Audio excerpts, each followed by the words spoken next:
Verses 1-9. Simeon's lot was drawn after Judah's, Joseph's, and Benjamin's, because Jacob had put that tribe under disgrace, yet it is put before the 2 younger sons of Leah and the 3 sons of the handmaids.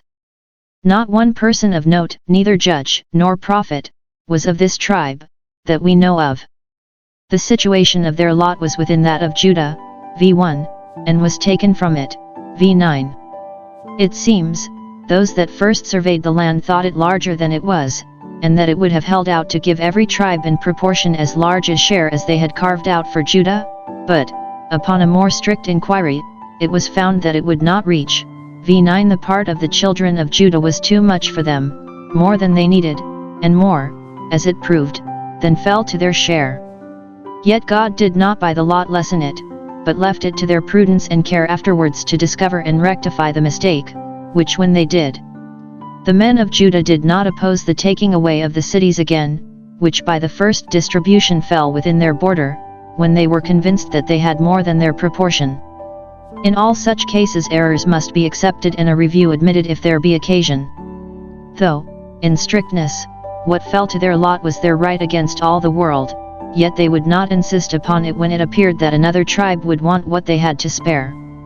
Note, we must look on the things of others, and not on our own only.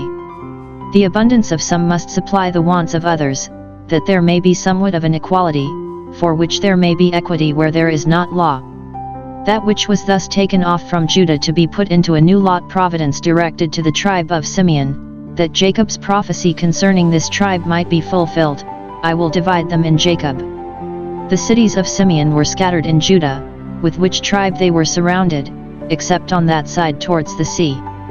This brought them into a confederacy with the tribe of Judah, Judge 1:3, and afterwards was a happy occasion of the adherence of many of this tribe to the house of David, at the time of the revolt of the 10 tribes to Jeroboam. Out of Simeon they fell to Asa in abundance. It is good being in a good neighborhood. The cities within their lot are here named. Beersheba, or Sheba, for these names seem to refer to the same place, is put first. Ziklag, which we read of in David's story, is one of them. What course they took to enlarge their borders and make room for themselves we find.